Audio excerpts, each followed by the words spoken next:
नमस्कार दोस्तों, मैं डॉक्टर श्याम प्रकाश आपके अपने YouTube चैनल आर.के. वर्ल्ड में आपका स्वागत करता हूं।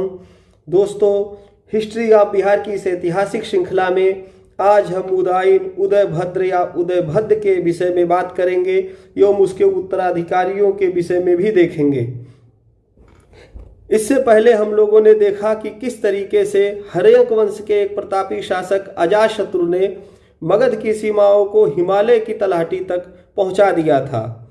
यदि आप लोगों ने मेरे चैनल को लाइक सब्सक्राइब नहीं किया है तो लाइक सब्सक्राइब कर लें, बेल का बटन दबा दें जिससे कि मेरा वीडियो आप सबको सबसे पहले प्राप्त हो सके। तो चलिए प्रारंभ करते हैं। अजातशत्रु के पश्चात उसका पुत्र उदायन मगध का शासक बना। तो जिस तरीके से बिंबिसार को मार करके अजातशत्रु ने मगध का सिंहासन हस्तगत कर लिया था, उसी प्रकार से कहा जाता है कि उदायन ने भी अपने पिता अजातशत्रु को मार करके मगध का सिंहासन ले लिया था। जैन ग्रंथों में इसकी माता का नाम पद्मावती मिलता है।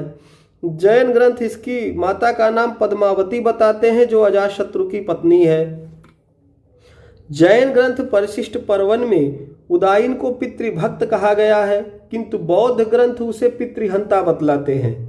हम देखते हैं कि जैन ग्रंथ जो परिशिष्ट पर्वन है वो उदायन को पितृभक्त बता रहा है, मतलब कि यह उदायन की प्रशंसा कर रहा है।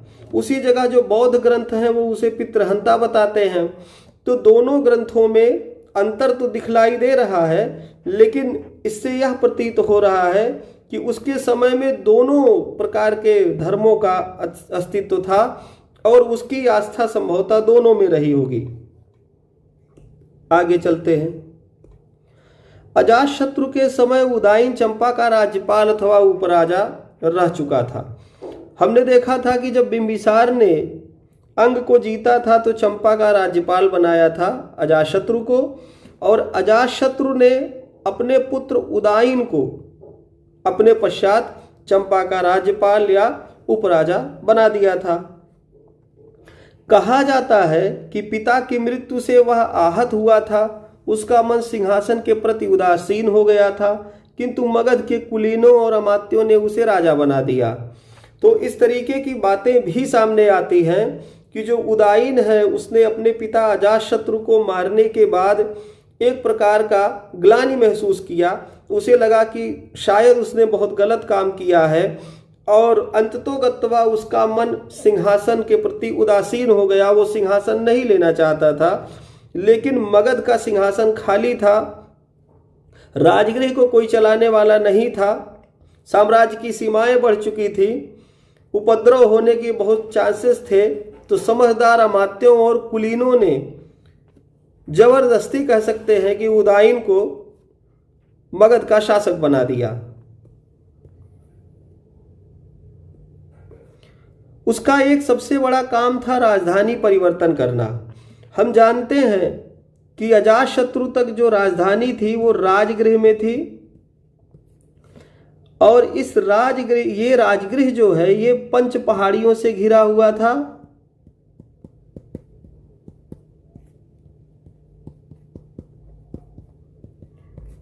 इसलिए वो प्राकृतिक रूप से सुरक्षित हुआ करता था। लेकिन अजातशत्रु ने क्या किया था कि जो 5 पहाड़ी वाला एरिया है वहां से राजधानी को हटा करके बाहर में एक नया राजगृह बना दिया था वो राजगृह में ही, लेकिन उसको नया राजगृह कहते थे।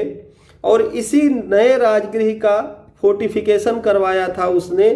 किसके डर से? अवंती के शासक प्रद्योत महासेन के डर से, कौशल के शासक प्रसेनजित के डर से, और वज्जी संघ जो था वो भी इसका दुश्मन बना पड़ा हुआ था। इसलिए अजातशत्रु ने 5 पहाड़ियों को छोड़कर राजगृह को बाहर कर दिया।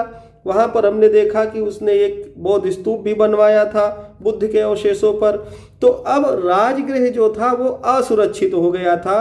क्योंकि उसके ऊपर से जो प्राकृतिक एक प्रकार का आवरण था वो हट चुका था। आगे देखें।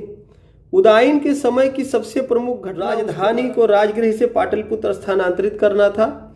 अजातशत्रु ने राजगृह के बाहर एक नए नगर की स्थापना की थी जिसे नया राजगृह कहा जाता था।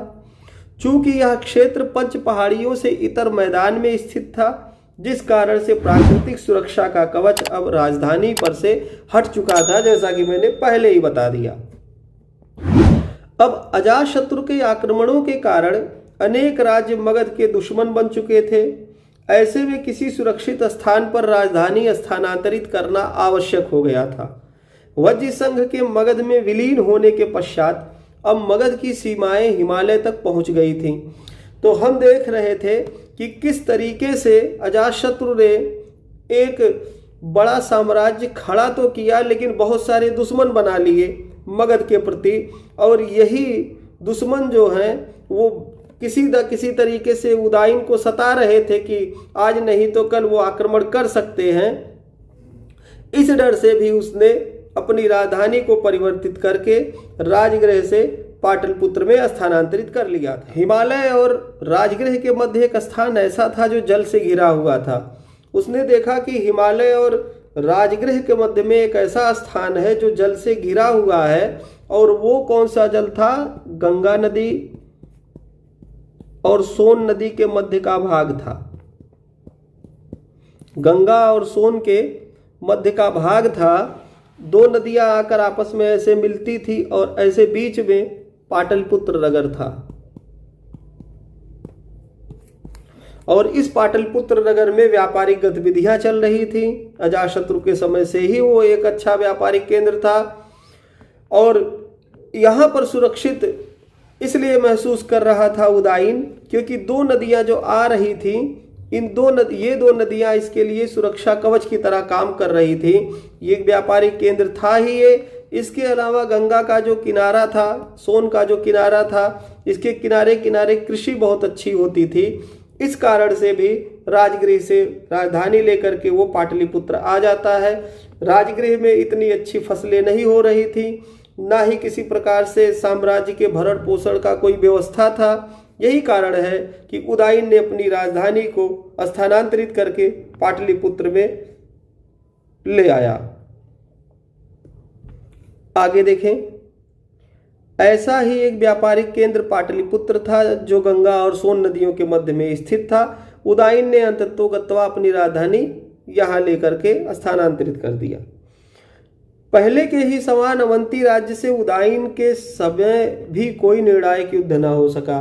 तो जो अवंती नरेश प्रद्योत महासेन था, उसकी तरफ से बिंबिसार के समय में मित्रता का हाथ बढ़ाया गया।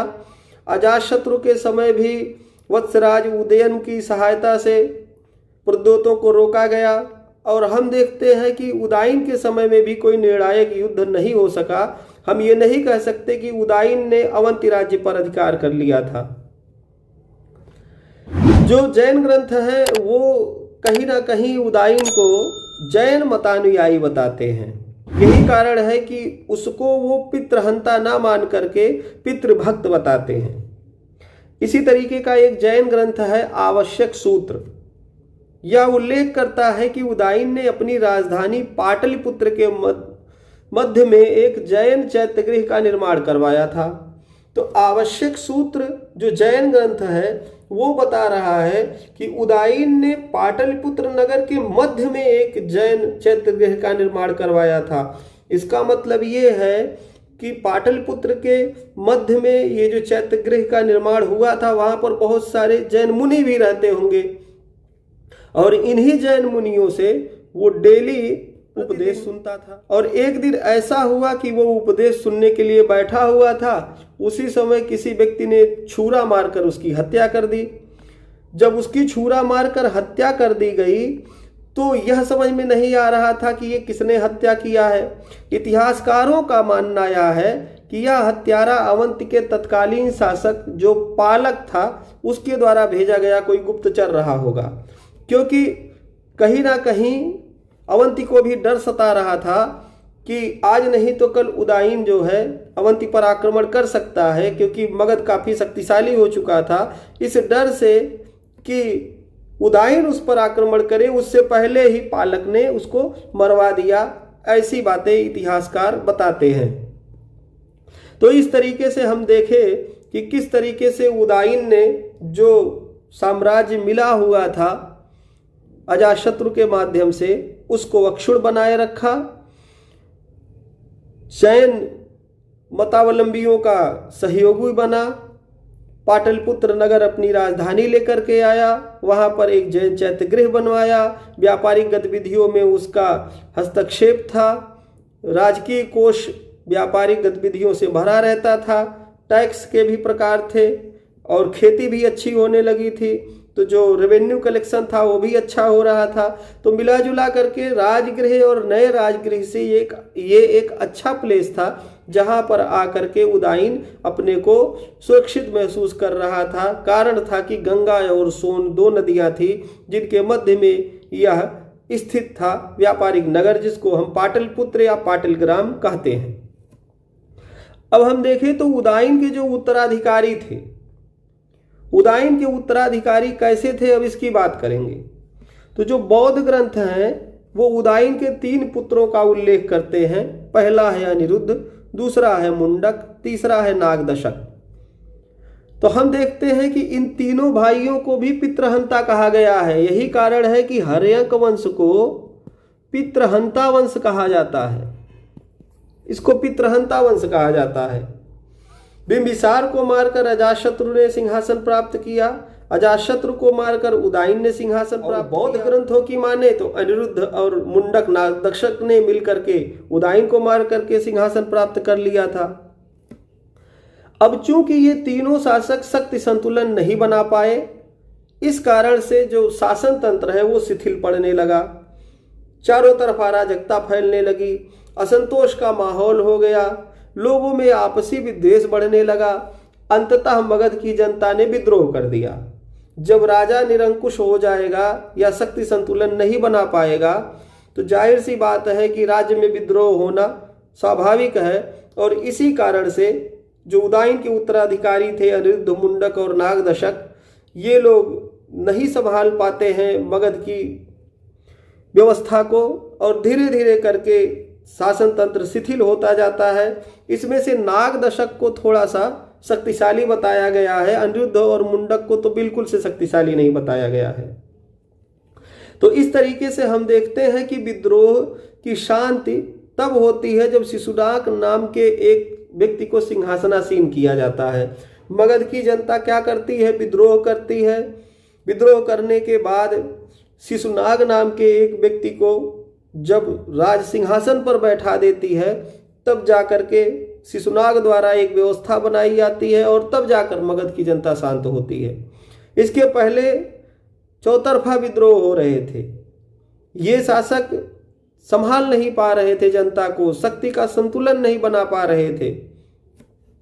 और जैसे ही शिशुनाग सिंहासन पर बैठा तैसे ही एक नए राजवंश शिशुनाग वंश का अभ्युदय हुआ। शिशुनाग वंश का वो फाउंडर माना जाता है।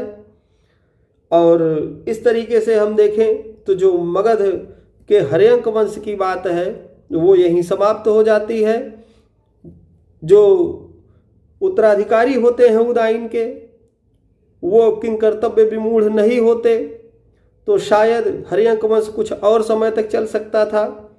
लेकिन इन लोगों के शक्ति के असंतुलन के चलते धीरे धीरे करके मगध पर एक नए राजवंश शिशुनाग वंश की स्थापना हो जाती है, जिसका प्रमुख शिशुनाग होता है। तो इस तरीके से हमने देखा कि हर्यक वंश में कौन कौन से राजा आए, उन्होंने क्या क्या किया और किस तरीके से उनका अंत हो गया, अंत किसने किया। अब हम अगले वीडियो में जो शिशुनाग है उसकी बात करेंगे, नागवंश की बात करेंगे, शिशुनाग वंश की बात करेंगे और देखेंगे कि उसने मगध की सीमाओं को कहाँ तक पहुँचा दिया था। उसके पश्चात उसके पुत्र कालाशोक ने क्या किया था। तो इस तरीके से आप लोग मेरे साथ अंत तक बने रहे, उसके लिए आप सभी लोगों का बहुत बहुत धन्यवाद।